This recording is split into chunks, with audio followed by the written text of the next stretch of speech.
Oi, gente, bom dia, tudo bem? Meu nome é Priscila Gades, eu sou advogada, alguns já me conhecem, outros podem ser que estão me vendo pela primeira vez. Eu sempre compartilho no meu canal conteúdo jurídico das minhas áreas de atuação e compartilho também experiência profissional com os colegas da advocacia. Mas esse vídeo de hoje não vai falar sobre direito, não de forma direta, mas eu queria deixar aqui hoje a minha homenagem para o meu pai. Quem não me acompanha pode não saber, mas meu pai também era advogado e nesse domingo, agora dia 28 de junho, infelizmente ele foi mais uma vítima do Covid-19, desse vírus que está aí destruindo tantas famílias e agora, infelizmente, atingiu a minha também. Bom, meu pai faleceu no dia 28 de junho, foi domingo agora, hoje já é quinta-feira, eu já consigo falar sobre isso. A verdade que foi uma coisa assim, inesperada sob um aspecto, mas esperada por outro. Inesperada porque meu pai estava bem em casa e quando eu pensava em Covid, nos riscos, na minha visão ele era a pessoa que mais estava protegida por ele não sair de casa. E esperada porque, não sei, de certa forma a gente tem visto a gravidade dessa doença e como ela afeta especialmente as pessoas mais idosas, que era o caso do meu pai. Então, não sei, desde o dia que meu pai deu entrada no hospital e quando falaram que ele havia sido entubado para usar os aparelhos, né, de respiração, alguma coisa dentro de mim falou assim: acabou, ele não volta mais. Não sei dizer porquê, mas tem certas coisas que parece que a gente sente, né? E eu prometi que eu não vou chorar. Agora, até por causa, né, do passar dos dias, ainda são poucos, mas já consigo falar sem chorar. Antes eu não conseguia. E o meu objetivo com esse vídeo é tentar colocar um pouco de consciência na cabeça das pessoas que ainda acham que isso é uma invenção, que é só uma questão de política, que não existe pandemia, que eu sou jovem, eu sou forte, eu não vou pegar, eu sou imune. E muita gente que continua vivendo a sua vida tranquilamente, enquanto meu pai dentro de casa perdeu a sua. É, mas eu não quero lamentar, eu não queria lamentar. Eu queria que o vídeo servisse de exemplo e eu queria, como eu disse de forma indireta, homenagear meu pai, porque ele foi a minha inspiração profissional de toda a vida, assim, e tudo que eu fazia e ainda faço, né, na advocacia, é por ele, para mostrar para ele que tudo que ele me ensinou, eu aprendi e eu estou colocando em prática. Eu tinha muitos planos ainda para poder mostrar ao meu pai que eu dei certo, sabe? Que na advocacia as coisas que ele me ensinou, me mostrou, que eu apliquei e que deram certo. Que eu consegui ser bem sucedida como ele gostaria que eu fosse com a advocacia. Só que eu não tive tempo para isso, porque meu pai faleceu antes de eu conseguir alcançar tudo isso que eu planejava, né? Mas eu também eu quero fazer esse vídeo mais como uma forma de alerta e, como eu disse, uma homenagem para o meu pai. Então, quem ainda não assistiu os outros vídeos, eu sempre falava do meu pai aqui no canal. E ele era a razão de tudo na minha advocacia, como eu estava dizendo. Queria deixar esse vídeo como homenagem para ele, contando um pouquinho da minha trajetória, de tudo que nós fizemos e que eu vou continuar fazendo por ele, né? Bom, para começo de conversa, eu não sou filha de sangue do meu pai. Meu pai chama Lúcio Augusto de Deus, eu não falei o nome dele. Lúcio de Deus, Dr. Lúcio de Deus, como ele era muito conhecido. Eu não sou filha de sangue dele e eu mesma fui ter ciência disso já mais tarde na minha vida, porque até então ele me criou desde pequena e eu via como pai e achava que realmente era meu pai, no sentido de sangue, né? E ao ver as pessoas próximas falando, foi que eu descobri que não era meu pai. Mas isso nunca mudou em nada. Eu fingia que não sabia e ficava por isso mesmo. E ele também não falava nada. Nunca foi um assunto discutido aqui em casa. E pra mim pouco importa. Mas, então é o pai que eu tive desde pequeno, desde que eu me entendo por gente. E nós convivemos do modo que foi possível, né? Em virtude das escolhas que ele fez na vida. Não era uma convivência assim, aquela família toda estruturada, formadinha ali, pai, mãe, filhos, né? Como a gente imagina na nossa cabeça.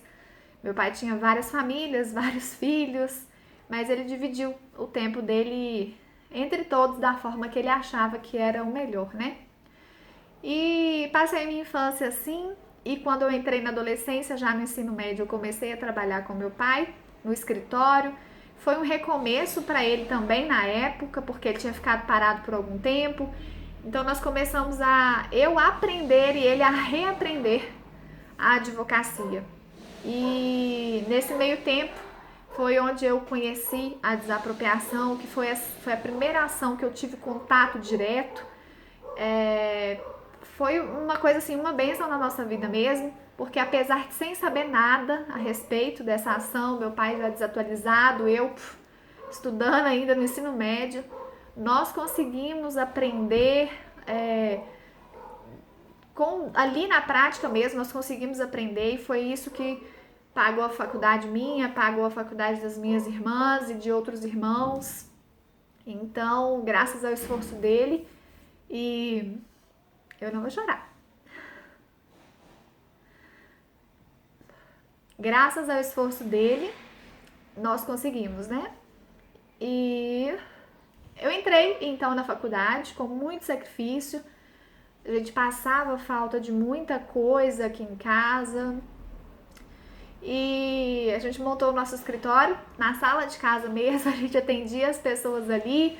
Meu pai era um homem muito comunicativo, tinha muitas amizades, então assim, fechar clientes para ele era super fácil e super natural. Então, nós começamos dali. Foram anos, né, até eu me formar. Durante a faculdade continuei trabalhando com meu pai. Nós nas nossas brigas diárias, porque nós tínhamos muita diferença de pensamento, de forma de trabalhar. Eu sempre fui uma pessoa muito sem paciência e meu pai já tinha paciência até demais. E a gente foi se completando, essa é a verdade. Eu modernizando algumas coisas para ele e ele me ensinando tudo que ele tinha de bagagem, né, de conhecimento. E eu agradeço assim imensamente por essa oportunidade. Isso fez toda a diferença na minha vida e especialmente na minha vida profissional, né? Eu sempre estava à frente dos meus colegas da classe, assim, com relação à advocacia, né? Não que eu seja melhor do que ninguém, mas assim, eu sempre tinha mais conhecimento técnico do que eles, porque eu já vivenciava aquilo na prática desde o ensino médio. Então eu agradeço imensamente essa oportunidade e a oportunidade de ter convivido mais com ele por isso. Pouco antes de eu me formar, meu pai já começou a se afastar um pouco. Deixa eu só ligar o carregador aqui. Meu pai já começou a se afastar um pouco do escritório, mas eu ainda ouvia com frequência. E foi em 2015 que veio a fatídica notícia que eu já dei pra vocês aqui, já comentei no vídeo, vou deixar de novo, de um processo, o problema que nós tivemos com o processo, que desencadeou no meu pai uma depressão assim extremamente grave. Ele tentou ele pulou do segundo andar da casa dele. Meu pai fez coisas que eu jamais imaginei um homem com a sabedoria dele fazendo. Foi um momento extremamente difícil. Ele não podia ficar sozinho, ele parecia, não era a mesma pessoa, era, sei lá, um espírito do mal que descia, e eu não sei explicar pra vocês, mas foi um momento extremamente difícil na nossa vida. Mesmo assim, naquela época eu sabia que não era o fim. Foi muito inesperado, eu nunca imaginei, eu sofri demais ver meu pai, aquele homem sábio que era, assim, a minha direção, assim, de inteligência, tudo era, eu admirava muito, admiro ainda, mas a mania a gente fala no passado.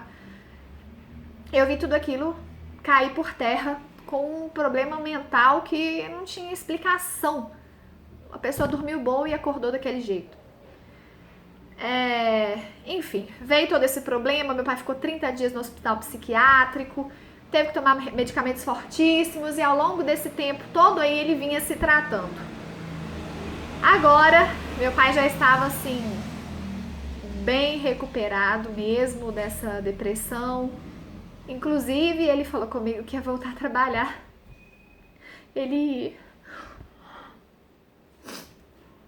Desculpa, gente.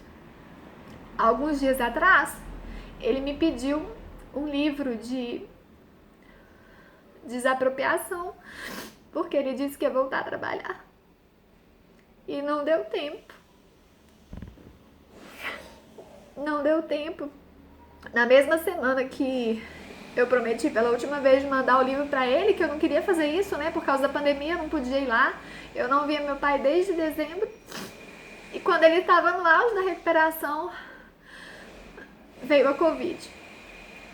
Ele pegou Covid sem sair de casa, gente. Meu pai, desde essa depressão, ele praticamente não saía de casa mais. Ele nem dirigia, parou tudo a vida dele, sabe? E ele só ficava em casa. E aí, não sei como que ele pegou isso, se foi por falta de cuidado da família que ele morava, né? Não morava comigo. Ou se foi por uma fatalidade mesmo, porque a gente sabe que pode vir em tantas coisas que vêm da rua pra nossa casa, né? Mas infelizmente meu pai pegou. E meu pai não durou 8 dias no hospital.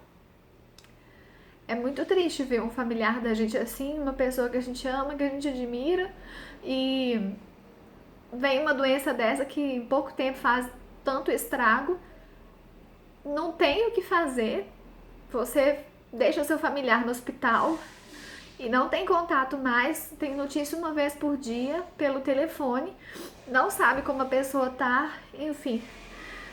Primeiro foi o pulmão do meu pai que ficou muito comprometido e depois os rins pararam também e na manhã de domingo eu recebi a pior notícia da minha vida. Mas eu já tinha prometido ao meu pai, nas nossas conversas eu já tinha dito a ele que acho que de tanto ele falar que eu não ia conseguir, que alguma coisa eu ia ter que conseguir na vida. Era a forma dele de incentivar, era falar que eu não ia conseguir, meio que pra me irritar e me fazer avançar. Ele falava comigo, você não vai passar na OAB, você não sabe fazer petição.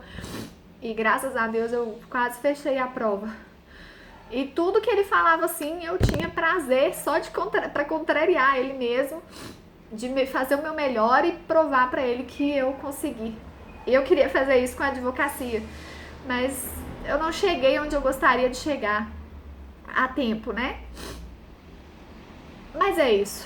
Eu só queria deixar esse vídeo com o meu agradecimento, porque a internet hoje ela permite isso, tudo fica salvo, tudo se espalha com tanta facilidade. Eu queria deixar o meu agradecimento público pro meu pai, digamos assim, de tudo que ele fez por mim. Pedir desculpa por todas as nossas brigas, por tudo que eu não tive tempo de aprender, por tudo que ele tentou me ensinar e por cabeça dura, às vezes eu não quis ouvir. Mas eu agradeço imensamente pela oportunidade que eu tive de extrair o máximo que eu pude de conhecimento dele, de companhia, de tudo. E deixar como um alerta também para as pessoas que às vezes não acreditam e colocam a sua família em risco por egoísmo, por ignorância, e a ficha só cai quando acontece na família da gente. Eu acompanhava os noticiários, não gostava de ver com tanta frequência, mas eu acompanhava, eu acreditava. Eu tô desde março sem sair de casa, só saio para questão de trabalho se for extremamente urgente. Nem supermercado eu faço, eu e meu marido nós optamos, ele sai para tudo, porque ele já tem que sair para trabalhar, então ele faz todo o resto. Mas eu tenho muito medo pelo meu filho também. E é isso, a gente faz tudo e outras pessoas estão vivendo a vida normalmente, pensando só nelas e não pensam no próximo. Então meu pai infelizmente virou mais um número nessa estatística tão terrível que a gente acompanha todos os dias. A gente não pode salvar, né? A gente não tinha esse poder, Mas eu acredito que se tudo dando certo, ele vai estar no lugar melhor, sim. É só isso que eu queria compartilhar com vocês, deixar a minha homenagem, meu agradecimento e que sirva de exemplo para que outras pessoas não sintam essa dor que eu tô sentindo de ter que enterrar um familiar seu, que aliás meu pai nem foi enterrado, foi cremado, sem companhia de ninguém, sem você ver a pessoa nunca mais e não tem o que fazer. Desculpa, eu peço desculpa a vocês pelo desabafo, mas que sirva de lição. Um abraço para todo mundo.